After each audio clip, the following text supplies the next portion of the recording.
আসসালামু আলাইকুম এভরিওয়ান। দেখো নিচেরটা কতটা ক্লিয়ার, কত সুন্দর দেখতে লাগছে। মানুষ হেঁটে যাচ্ছে আর গাছের পাতাগুলো এত সুন্দর সবুজ দেখতে লাগছিল, অনেক ভালো লাগছিল। বাট উপরে দিকে তাকিয়ে দেখি এত পরিমাণে কুয়াশা, কি বলবো আমাদের এদিকে। সেদিন সকালবেলা উঠে দেখি অনেক কুয়াশা, বাট ঘরের ভিতরে এক ফোঁটাও শীত ছিল না। তো শীতের সময় মাঘ মাস, তারপরে কেউ বলতে পারবে না যে এখানে মাঘ মাস। মনে হচ্ছে যে চৈত্র মাসে যেরকম গরম, সেরকম গরম পড়ে গেছে এদিকে। তো কম্বল গায়ে দিতেই হয়নি, এবার শীতে মনে হয় মাসখানেকও কম্বল গায়ে দিতে পারিনি আমরা। এদিকে এতটা পরিমাণে কম শীত, তো কম্বল গায়ে দেওয়ার প্রয়োজনে পড়েনি। আর উল্টা আরও ফ্যান ছেড়ে ঘুমাতে হয়েছে। তো এত পরিমাণে গরম, এই যে কুয়াশা দেখা যাচ্ছে, যতটা পরিমাণে কুয়াশা দেখা যাচ্ছে তার এক কানা করেও শীত নেই সেদিন।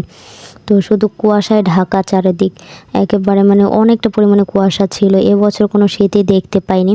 তো সকালবেলা উঠে এতটা পরিমাণে কুয়াশা দেখে আমার ভাগ্নি ছাদে গিয়ে ভিডিওটা করছে। ভিডিওটা কিন্তু আমি করিনি, ভিডিওটা আমার ভাগ্নি করছে, আমার কিউটের ডিব্বা ভাগ্নি করছে আপনাদের সাথে শেয়ার করার জন্য যে কী পরিমাণ কুয়াশা। তো আপনাদের ওদিকে কেমন শীত অবশ্যই কিন্তু আমাকে কমেন্ট করে জানাবেন। আমাদের এদিকে কিন্তু শীত নেই, মাঘ মাস বলে আমার কাছে মনে হচ্ছে না। তো শীত প্রতি বছরে একটু হলেও দেখা যায়, তো সেরকমই শীত। তো আপনাদের ওদিকে কতটা পরিমাণে শীত আছে অবশ্যই কমেন্ট করে জানাবেন।